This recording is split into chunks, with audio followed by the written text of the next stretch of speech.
Adrian with Powercode here again, and in this training session we're going to go through equipment and network monitoring within Powercode. So, to add equipment to an account, we're going to go in and just pull open an account here. And from our customer overview tab, which is again where you see we do most of our stuff here, you can also drop in this inventory tab and add equipment to it. It takes you to the same spot. You're going to decide what device category it is. If it's on a customer, typically it's going to be that CPE here. You can choose for some other options. The device type is going to be the brand. We'll go ahead and throw a Ubiquiti piece of equipment in. And then from here, you can either manually input the MAC, or if it's in your inventory, like an installer would be when they're on site, they can just find their name. And then just either search for or identify the MAC of the piece of equipment they're putting in. Looks like that's our guy right here. And now it's associated to the account. You can go down and put a filter on the address range here, or you can just select the range you're looking for from right here. And then either type it in or list out the IPs you're looking for and grab one there. Make sure you have your protocols in properly, whether you know ICMP, SNMP, or both. If it's an MP, what the community string is that would be associated in your radio and which version it's on.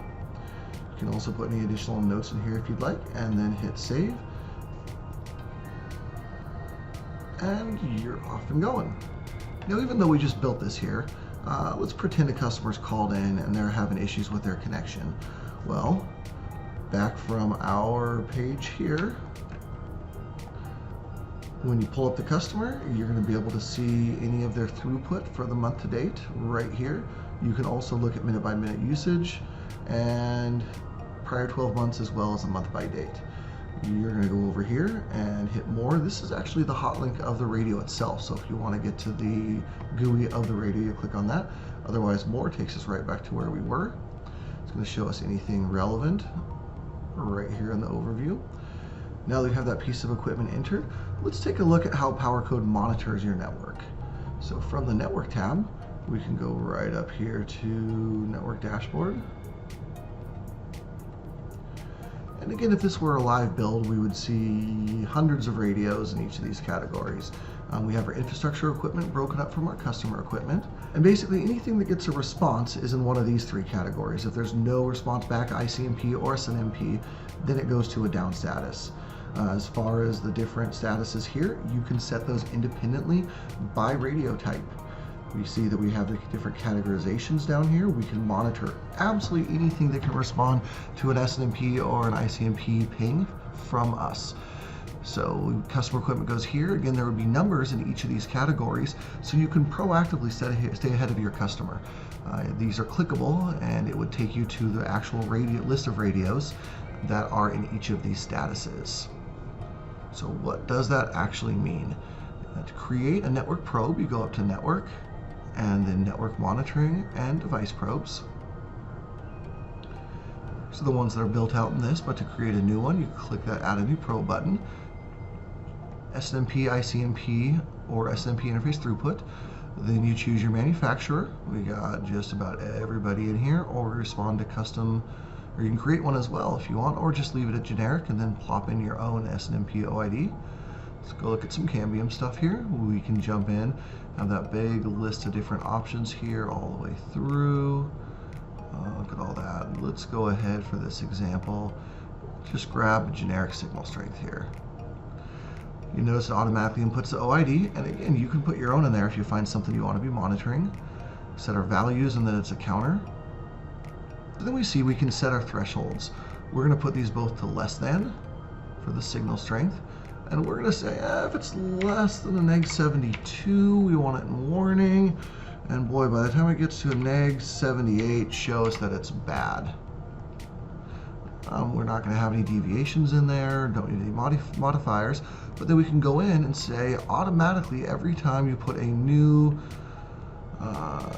EPMP there, you can choose all the radios that this will automatically apply that probe to.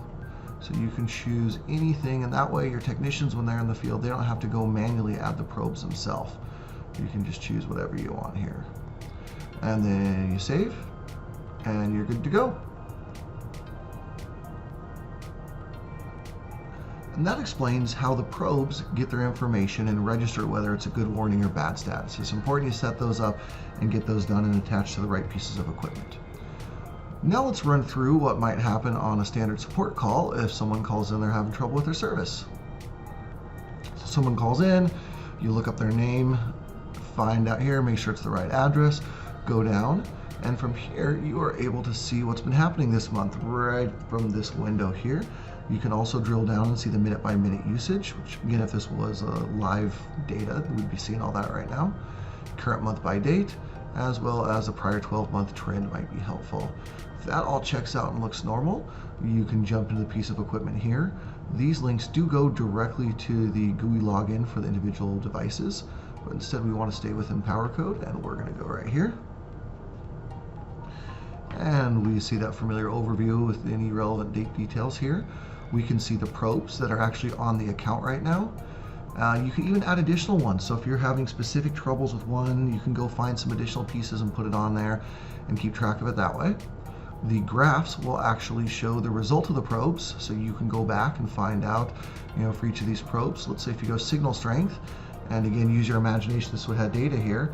Well, let's see, oh yeah, sure enough, we see last night that your radio went from good right down to bad status at about 6:30. Huh, that's kind of curious. You can see any files on here. We can also see tools, and this will be live latency throughput of the radio itself. And again, this is in real time, so you can see what's currently happening with the radio while someone's talking to the customer. And you go, okay, well, boy, yeah, you're still having bad throughput. You try to go run a speed test right now, and if they run a speed test, you should be able to see it pop up right here and go, yeah, you are definitely having some issues here.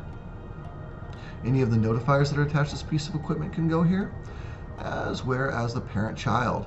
Now this is what would be really handy, because if you pop over here and see that this is actually red on the parent, we know we can probably start going after the parent or the access point instead of staying on this piece of equipment and troubleshooting it locally. So we're now going to cut that whole process where we're restarting the router and we're doing anything at the house, because we can jump over here to the parent now, or again the access point that serves this radio. And you notice we're going to see the same information here. Again, let's pretend in our imagination this says bad also.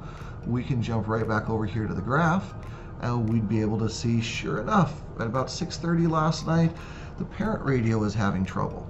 So now we know that it's further upstream, and if I'm a level 1 support agent, it's probably trying to escalate this to my infrastructure team. But at least I know, where to look, and I'm not wasting time again at the customer level. We can see what's different on the access point here is that we can see all the individual children radios, as well as their status and their usage for this month. And from the child performance, we can check these same pieces here, pick a date, and again, if this was live data, we'd see a list of all of them here, and we'd see a nice little spectrum graph of what their service has been like.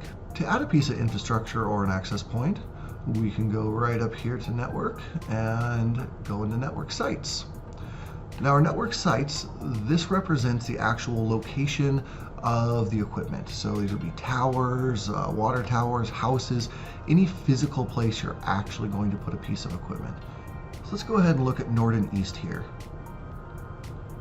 So now we see relevant information here, address, geocoded. We can view it on a map. We see we have 300 feet to work with.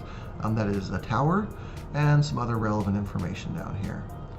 We can put contacts on here and add individuals' phone numbers, especially handy if you're actually putting this on someone's home. You can create tickets directly to this site. So we see we have one here right now. There's a tower climb reline that's coming, I guess. You can add jobs right here and track them, and then of course we see the logs from everything that's going on here, as well as any files. The associated equipment lives right here, so these are the different access points that are currently on this tower or network site. We can edit those, and just clicking on this link here will take us right back to that last view we were just looking at. We can add a new piece of an infrastructure by clicking on this. This is all pretty similar and straightforward, just like when you're adding a piece of customer equipment. We do have this extra box here. Now this doesn't impact anything directly on the radio. This is for your information, your employees, especially handy on the Fresnel zone map if you're looking for the different types of frequencies so you know which radios you need to bring out with you. You can throw a custom one in there if you want. How high it is actually on the network site itself, antenna type, and then the upstream downstream limit. These really aren't usually used. You can then put a piece of equipment in or pull it from inventory, and just like we did on the customer side, set the IP address, make sure you're monitoring it properly, and then hit save. Again, this is very relevant because any equipment that goes directly on a customer account is subject to the rate enforcement of the service applied to that account. So here, anything that's put directly on a network site, it is unlimited because you obviously want to be able to use the most you can for an access point shared amongst your individual customers. From there, we can go up to our network tab again and take a look at our infrastructure overview. This is just a handy place where you're going to be able to sort through and find all of your access points, routers, switches, anything that you're monitoring that's not actually at a customer level. Once you got your monitoring set up, you can jump into our map.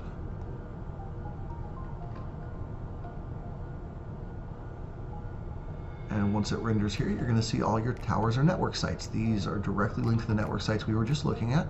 If these had live data through them, they would actually have their parent-child relationships in. We'd see lines that would be the color of the quality of the connection. You can click on here, and again, if there's data through here, you'd be able to see the status of the customers, and there'd be a link down here at the bottom that would actually show the customers on the map as well. Last thing's important to note is from one of these pieces of equipment we were just looking at, you can add notifiers yourself to the access point. And that way, this person is going to get an email when this particular trigger occurs. Those triggers are all set up right here from network monitoring and notifiers. And you can add a new notifier. And then again, just fill out the relevant information. You can put as many or as few people on there as you want. And that way you can keep complete track and control of your network down to the individual customer radio. I do not suggest setting these on customer radios, but it is possible. The one exception to that rule is you might have a high-level customer, fire station, maybe a big paying customer. You can go in and individually add that notifier to their specific radio, so you do know maybe when that customer's radio is going bad and you don't want to lose that few $1,000s a month customer. Be real proactive and keep ahead of it. And that is Powercode equipment and network monitoring.